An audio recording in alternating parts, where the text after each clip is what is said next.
halli lõpmata tee. Kesknurmi täis valmivad viljo. Ma kõnnin ja kõnnin otsata tee. Ju lapsena teisi armastas meid. Teed laulavad õhtul hiljo. Tulime Elin Toonale külla, kes on Ernst Enno lapselaps ja siinsamas majas kirjutab ta oma raamatuid ikka edasi ja edasi. Ja see looming, mis teil on olnud, see on kajastunud ilmselt ka selles, et te olete Eestist tulnud lapsena ja olete selle kirja pannud nii huvitavalt, võib-olla huvitavalt kui ükski keegi teine. Ma lahkusin muidugi Eestist, kui ma olin 7-aastane. Ma elasin vanatädiga ja oma emaga. Ema oli teatris, isa ja ema olid näitlejad ja ma nägin neid ainult suvel. Ja ma elasin siis kohe, kui ma sündisin, siis ema muidugi ei võinud mind teatris pidada ja mind andi vanaema ja vanatädi Alma kätte. Vanaema oli juba lesk, Ernst Enno oli juba surnud ja nad elasid mõlemad Haapsalus promenaadid Supeluse tänaval. Ju lapsena teisi armastas meid. Ja vanatädi Alma oli pianist ja muidugi tahtis, et majas oleks rahu, sest tal olid ka õpilased. Ja vanaema tahtis joonistada, oma kunsti arendada, ta oli Helsingi Ateneumis juba ja Kristjan Raua stuudios õppinud. Ja siis laps oli muidugi seal samas ja siis nad mõlemad nii-öelda, ma olin nendega koos. Joonistasime vanaemaga ja siis luuletasime ja nii ta õpetas mulle lugema ja kirjutama. Ja siis, kui vanatädil olid õpilased, siis viidi mind jalutama. Ja nii me elasime, kuni muidugi 7-aastaseni ja siis tuli põgenemine. Nii vaikseks kõik on jäänud su ümber ja su sees. Mis oli, see on läinud, mis tuleb alles ees. Päev pole, öö ei ole, silm nagu seletaks, kui kuskil mäenõlval sa üksi seisad. Nii vaikseks kõik on jäänud su ümber ja su sees. Mis oli, see on läinud, mis tuleb alles ees. Minu lapsepõlv oli väga ebatavaline. Kohe, kui me jõudsime Inglismaale, siis mind lahutati vanaemast ja emast ja pandi Inglise lastekodusse. See on ka üks pikk lugu. Võtke natukene see pikk lugu kokku, see on väga huvitav. Kui inglased avasid Inglismaa väravad nii-öelda tipiidele, siis anti võimalus minna Inglismaale tööle. Me olime Inglise tsoonis, muidugi keegi ei tahtnud Vene tsooni jääda. Aga siis igatahes ema leidis, et see on hea võimalus, et Inglismaa on ju niisugune tore kultuurne maa, kultuuri tipp, Shakespeare country ja Hardy country ja kõik ja tema sõlmis lepingu aastaks, 5 aastaks. Ja jättis meid vanaemaga laagrisse. Ja siis aasta hiljem läksime järele. Ja kohe esimesel päeval, kui me jõudsime, Poola kokk tuli meile Riama järele ja jõudsime haigla ukse ette autoga ja vanaemal oli kah kohta, ta sai tööd samas haiglas. ja vanaema hakkas minema trepist üles ja ema pani aga mulle käe ette, ütles, et ei, et sina oota üks moment ja siis vaatas vasakule, vaatas paremale, et keegi ei pane tähele ja ütles, et jookse kokale järele tagatrepist. Ja kui me jõudsime tuppa, üks tuba, 2 voodit, haiglatuba muidugi kogu aeg teenijad, seal ei tohi lapsi olla. Ja ma saime aru, et mind ei oleks pidanud üldse toomagi Inglismaale niisuguses olukorras ja niisugustes tingimustest. Ja siis ma elasin Haigla metsas umbes 6 aega. Haigla metsas? Jah, samas Haigla metsas. Muidugi ema maksis ühele seal üks perekond oli külas, kelle käest ta üüris ühe voodi minu jaoks.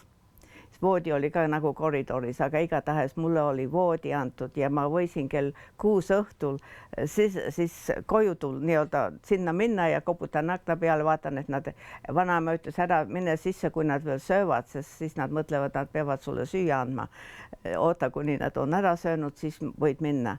Ja siis ma magasin seal nende juures öö ja siis hommikul kell 6 mees oli söökaevur, proua oli kuduja kudumisvabrikus, läksid siis tööle ja siis panid ukse kinni ja mina pidin lahkuma.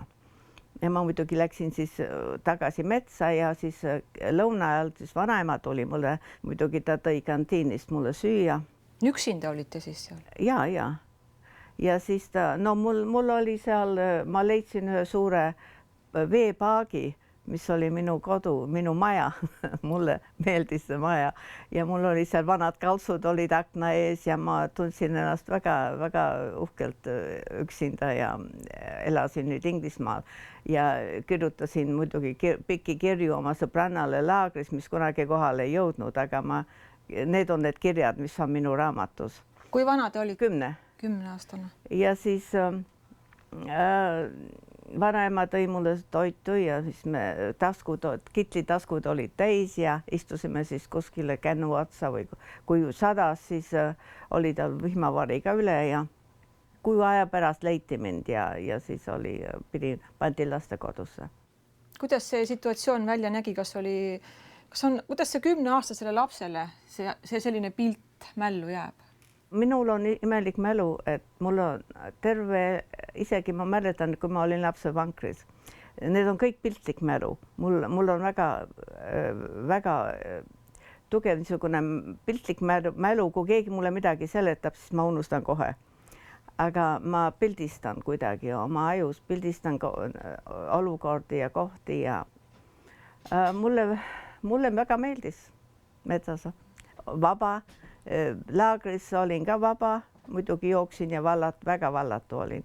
Ja tegelikult niisugune elu ei olnud mulle ma ei mäletanud enam Eesti, kuidas me ilusti korralikult elasime, et meil olid maja ja lauad ja toolid ja mööbel.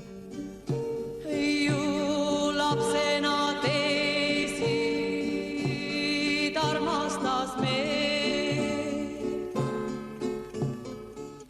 Ma ei mäletanud enam seda, nii et ma olin ainult sõja ajal varjendites ja pööningutels ja nii et ma olin väga seiklusrikas inimene, mulle väga meeldis. Teil oli see kui seiklus? Seiklus, kõik oli seiklus ja kuni lastekoduni ja seal siis oli nagu vangis. Seal läks asi väga keeruliseks. Ja ema ja vanaema, ma ei näinud neid umbes 9 kuud, nad ei lubanud mulle ema ja ema juurde tagasi umbes 9 kuud ja see lastekodu oli Quakerite lastekodu, kus nende siht, nad tahtsid minust teha teenja, see oli nende amet oli see, et need vaesed orukesed, neid peab kasvatama teenjateks ja siis ma muidugi panin kohe vastu ja keegi ei saanud, ma ei oskanud inglise keelt, nemad ei saanud minuga rääkida ja ma olin päris metsik laps, kuni mind taltsutati.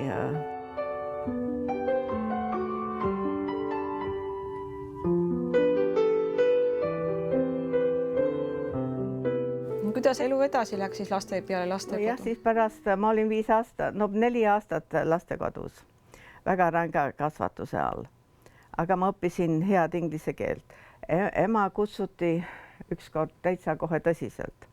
Ma olevat hammustasin ühe selle hooldaja kätt ja üldse olin nii vallatu, et emale loeti üks suur loetelu üles, mis ma kõik olin ära teinud. Ja ema rabas mu õlast kinni ja lükkas mu nurka ja ütles, et eesti keeles muidugi, et vaata, saa nüüd aru ja kuula, mis ma sulle räägin. Inimesed maailmas, terve maailm maksab raha, et niisugust kasvatust saada, nagu sulle praegu antakse siin ilma rahata. Igaüks tahab inglise keelt rääkida, nii täpselt nagu sulle siin õpetatakse. Tahab olla inglane, käituda inglismoodi, muidu on ta bloody foreigner. Kui sa võtad seda vastu, siis ei ole sa kunagi enam verfluchte Ausländer, nagu me olime Saksamaal, sa ei ole enam bloody foreigner kuskil maailmas, vaid öeldakse ainult, et oh, you have a nice British accent. Ja ma võtsin sellest vedu ja mul on hea British accent. Palju te siis kirjutasite? Ma juba kirjutasin luuletusi sellepärast, et ema sundis mind eestlastega olema ikka nädala lõpud olime kõik eestlastega klubis. Aga mul oli igav, sest tal ei olnud ühtegi minu vanust ja emal oli hea meel, et ma hakkasin kirjutama. Ma lihtsalt kirjutasin luuletusi kogu aeg ja ema saatis neid Eesti Häälele, Helbemäele. Eks ema ilmselt ikkagi aimas ka, et teil selline anne on ja teadsid kõik, et te olete andekas inimene, et soosis teil seda tegevust? No ma ei tea, ma tegelesin ainult iseendaga peaaegu kogu aeg, peale vanaema. Vanaema oli see ainuke minu nii-öelda inimene, sest ma ei tundnud oma ema tegelikult üldse. Ma kõnnin ja kõnnin otsata teed. Kui me põgenesime, ta oli mulle peaaegu võõras, ma ei teadnudki, kes ta oli lapsena, sest tema ja isa olid teatris ju kogu aeg. Ja ma nägin nende pilte ja nad tulid, külalised olid, aga ma arvasin, et need kaks on sama nagu Haapsalud, külalised, suvitajad tulid ikka Haapsalusse. Elin Toona jaoks on Haapsalu kui pildirida lapsepõlvest ja kodust, oma kodust. Sunniaastad laste varjupaigas ei suutnud neid pilte kustutada, aga saatus oli varunud tema jaoks veelgi hullema katsumuse. Lastekodus saadeti 15-aastane Elin kudumisvabrikusse. Töötingimused selles viktoriaanlikus keskkonnas olid loomingulist neidu ahistavad. Elin leidis, et midagi tema elus peab muutuma. Ja nüüd ma tahtsin sellest vabrikust välja saada, aga seadus ei lubanud. Ma tahtsin kunstikooli minna, sest ma joonistasin väga hästi. Ja ei tohtinud, aga siis mida ma tegin, oli see, et ma läksin muidugi kõigiga tülli seal ja ütlesin, et mina lähen ära, ma lahkun. Ja muidugi väga raske oli, ma armastasin oma vanaema väga. Ja ma tegin eksami Londoni teatrikooli. Ja saingi sisse, mu terve elu muutus normaalseks. Ma ei olnud enam bloody foreigner ja filthy foreign goods ja mis ma kõik oli ja äkki olin täitsa normaalne inimene. Londonis keegi ei küsinud, kust ma tulen. Inglis keel oli ka perfektne. Inglismaal oli täitsa kohe BBC. Teatrikoolis muidugi õpetati mulle seda BBC English. Ja no vot sellest BBC-st ma tahaks rääkida, see on väga huvitav minu jaoks, televisioonitöö. Ja no ma töötasin, ma alguses kirjutasin BBC-le lühijutte. Meil oli nii, et päeval olin koolis ja siis me läksime õhtul teatrisse ja minul oli 2 teatrit, üks oli kuulus Prince of Wales, kus oli matinee ja Sloane Square'is oli Royal Court. Ja Royal Courtis oli just Look After Lulu Vivian Lee'ga. ja kõik need suured muidugi kuulsused olid seal ja minu tööamet oli see, et kui nad tahtsid õlut või nad tahtsid, et keegi läheb kõrval kõrtsisse ja toob neile või leiba, siis mina olin see ja siis ma pidin ukse peale koputama, et 5 minutit, Miss Lee, 5 minutes, Miss Lee. Ja siis nii-öelda ma nägin kõik neid kuulsuseid, aga et ma teadsin, mu ema oli olnud näitleja muidugi. Aga midagi oli seal, kuidagi ei istunud see. Ma olin parema meelega vaikselt nurgas ja kirjutasin. Ma olin seal, kui Vivien Leigh ja Oliver lahutasid ja siis mu laupäeva amet oli teises teatris, Prince of Walesis, kus oli Arnold Weskersi näitemäng Roots ja seal oli tema uus amorata, see Joan Plowright, keda ta just siis, kellega ta kurameeris sel momendil ja siis muidugi hüppas kohe ja aplodeeris juba enne, kui kardin üldse alla ja siis ma vaatasin seda vahekorda ja ma vaatasin, kui õnnetud need näitlejad olid, kui ta tegelikult. Mõned olid nii purjus, et pidid kohe, neid pidi lükkama lavale, aga siis olid perfektsed ja tulid tagasi ja langesid kokku ja ma mõtlesin ka oma isa ja ema abielu peale ja mida ma olen nii-öelda tähele pannud elust ja see kuidagi mulle ei istunud ja ma hakkasin kirjutama BBC-le. Teil oli võimalus näitlejaks saada? Ja ma sain suure osa. Stranger on the Shore oli üks suur serial. Ma mängisin saksa tüdrukut. Aga siis anti mulle suur osa Arthur Koestleri Darkness at Noon. Aga siis mu elu võttis jälle ühe imeliku viperuse sisse sinna. Ma abielusin. See oli imelik viperus. See on tõesti imelik viperus. Jah, viperus oli. Ma abielusin, ma armusin meie seal student houses, kus ma elasin bed sitting roomis ühe noore Hiina studendiga. Eestlased sattusid paanikasse. Ma olin eestlastega ebasoosingus juba sellepärast, et ma kirjutasin, tuli mullale imelikke artikleid väliseestlastest, mis neile ei meeldinud. Aga vahepeal ema ja vanaema olid kah tulnud Londonisse. Ma olin veel teatris, see noormees, kellesse ma olin hirmsasti armunud, tema vanemad said aru, et ta oli kuidagi kohtanud ühe niisuguse välismaalase, keda nemad väga rikkad ja väga jõukad ja suured plaanid olid juba pojale. Et see ei ole mitte meie perekonnas ja saatsid talle pileti, et tulla koju. Ja meie lollid noored inimesed mõtlesime, et kui me abiellume, siis nad ei saa meid lahutada ja abielusime salaja 8 päeva enne tema lahkumist. Ja siis tema läks ära, mina tegin teatrikarjääri, hakkasin kirjutama ka. Aga ta ikka läks ära, miks? Vanemad ütlesid, et kui sa ei tule, siis ma isegi veel kuulsin seda linti, mis ütles, et if you do not take this ticket, you will become a milk van delivery boy. Rahast ilma ja kõigest ilma. Ja ta läks, ütles, et ta seletab oma perekonnale. Aasta läks mööda. Ja siis, kui ma sain selle suure teatri osa Koestleris näitemängus, tuli pilet ja ma pidin valima. See oli siis, kas ma siis jään Inglismaale või lähen oma mehele järele. Ma läksin mehele järele. Läksin Singapuri ja seal juhtus midagi väga hirmsat. Ja ma võtsin seljakoti selga ja tulin tagasi. Mu mees, ma arvan, ta kartis ka, see oli tegelikult temale ka väga hea, et tema sai nüüd vabaks ja sai oma töökoha ja kõik teda. Ta andis mulle küllalt raha, et ma sain Indiasse. Ja ma hääletasin üle maad mööda bussi, millest ma olin kuulnud Londonis. See on minu järgmine romaan, India romaan. Kas sellest ühest seiklusest tuleb terve raamat. jah, tuleb raamat, ma just kirjutan seda praegu.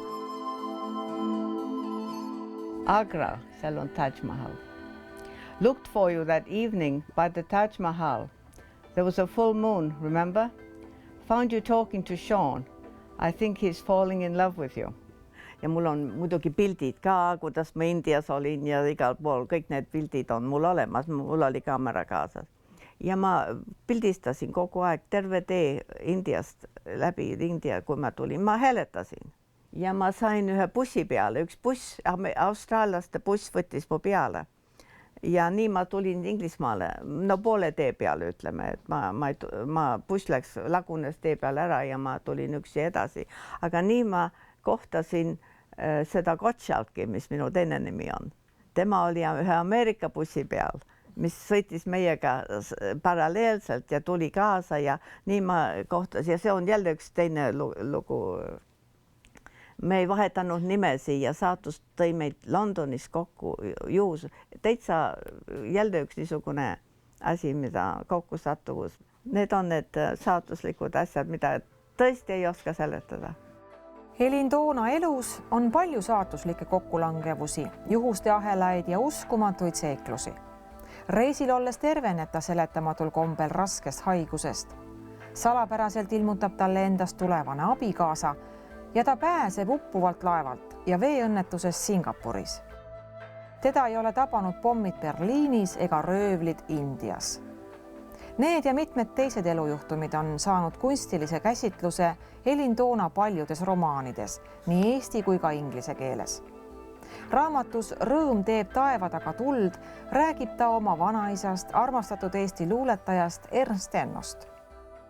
Elin Toonat on pärjatud mitmete kirjandusauhindadega. Meile räägib ta ühe auhinna saamise loo. Jõudsin Inglismaale ja siis ema ja vanaema tuli ka Londonisse ja siis sai mu puuengel sai auhinna, see oli see Hendrik Visnapuu auhinna ja aga ma olin ikka kuidagi skandaalne inimene seal Londonis. Kas te ootasite neid auhindu? Kuidas te suhtusite nendesse auhindadesse? Kui ma Visnapuu auhinna sain, see oli tavaliselt ikka kutsutakse kuskile, antakse taas kohvi ja võetakse vastu ja öeldakse, et siin on, palun. Aga ma olin juba nii ebasoosingus saatkonnaga, et meil käis Inglismaal oli ikka piimamees, tuli ukseda, pandi piima ja vanaema vaatab, et et piimamees on jätnud oma sedeli sinna vaiba alla ja tegi lahti ja vaatas, see oli mu Visnapuu auhind. Miks sääraselt siis peab olema, et auhinda saate, aga te olete ebasoosingus? No ma olin väga ebasoosingus. Selle mitu asja olid, ma olin eestlastega raksu läinud, selle tuli mulle artiklite pärast, puuingel oli nii skandaalne. Sellega läksid asjad nii hullusti viltu, et isegi prouad, isegi saatkond ei lubanud mind enam sinna. Miks te siis kirjutasite sellise raamatu? See oli lihtsalt minu elu Londonis, minu Londoni elu. No jah, nii see oli. Ma olin noor ja... Ühesõnaga, see ebasoosing tulenes teie käitumisest, mitte teie kirjutamisest? Ei, aga mu kirjutamine ka, sest ma kirjutasin asju, mis neile ei meeldinud. Pärast Visnapuu kirjandusauhinna saamist Elin Toona suhted Londoni saatkonnaga paranesid. Suursaadik Torma ja tema abikaasa kutsusid kirjaniku jällegi seltskonda. Oma kirjanduslikku teed alustas Elin Toona ka romaaniga Lotukata. Terve see raamat algas tegelikult Raagris. Meil oli kooli ülesanne ja õpetaja ütles, et me peame nüüd oma elulugu kirjutama. Ja ma läksin koju ja kurtsin mämmele, et kuule, et ma ei oska oma elulugu kirjutada, et kuidas sa hakkad oma elulugu kirjutama. Ja tema ütles, et et ei ole midagi. Istu sinna ja siis hakka mulle seletama. Lihtsalt hakka kohe kuskilt seletama, mis täna juhtus, kuidas sa siia said, mis sul peas on. Ja nii ma hakkasin kirjutama. Kahjuks ma olen kogu aeg kirjutanud seda sama lugu, sest mul on ainult üks elu. Kui elan uuesti, siis ma kirjutan midagi muud. aga jah, kui on hea fantaasia, siis saab ühest asjast kirjutada mitu raamatut. nojah, ma olen kogu aeg, aga see probleem on see, et see ei olegi eriti fantaasia, see on kõik need pildid, mis ma mäletan oma lapsepõlvest ja elust üldiselt. Eestlased väga hindavad teie loomingut. Te olete saanud ka ordeneid. No neid autasusid. See orden on seal ja üks see täht, aga mis ma sellega teen, ma ei saa seda süüa, ma ei saa seda müüa ja mul ei ole kedagi, kellega seda jagada. Aga see on side Eestiga, kuidas teil on side Eestiga? Kui minul on, võib-olla mis mind kõige rohkem on häirinud, oli see, et ma kasvasin üles teades, et mul on kodu, kuigi mul ei ole kunagi olnud kodu. See ainuke koht, kus meil seal Haapsalus, kus ma lapsena elasin, see oli ainuke kodu ja alateadvuses oli mul alati niisugune tunne, et ükskõik ma magan siin kuskil põrandal või metsas või ükskõik kus ma olen, kunagi mul on ikkagi veel üks kodu. Ma olen nagu orav, kellel on oma puu, ükskõik kuhu ta läheb muidu, aga tal on ikka see teadmine, et seal on üks kodu. Kõnnin ja kõnnin otsata teed. Ju lapsena teisi. Ja nüüd ma olen siin Haapsalus ja see on minu kodu tegelikult, aga ei ole ka ja ma ei tea, ma olen mingisuguses ummikus praegu, sest ma peaksin tundma nüüd, et ma olen tulnud koju. Aga ma saan täna võib-olla kõige rohkem aru, et mul ei ole isiklikult ühtegi kodu, kuhu koju tulla. Ei, kui ma lähen Ameerikasse, ma ei lähe koju. Ja see on, mida ma praegu talun omas mõttes. 2013. aastal asetas Inglise ajaleht Guardian Elin Doona romaani Pagulusse 45 maailma parema raamatu hulka. See raamat sisaldab kirjaniku seiklusi ja läbielamusi paguluses. Maailmas, mida saab kirjeldada ainult pagulane. Elin Doona Haapsalust. Tund hiline nüüd laulab lõpmata. Meeli katseb tolmuta randa. Tund hiline tee on kõva kui keel.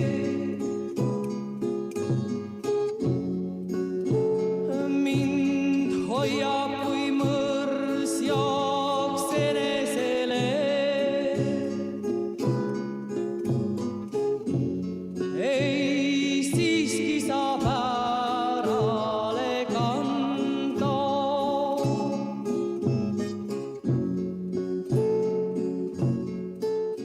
Ma uskusin kõike, mida minule räägiti, ma olin ju laps, et see on minu kodu ja nüüd isegi vanaema ütles mulle, kui me põgenesime ja kõiksugused ilmsad asjad juhtusid, ütles, et me oleme nagu Iisraeli lapsed, lähme toetuste maale, nagu Iisraeli lapsed, ja siis kõik, mis juhtub, kunagi jõuame koju.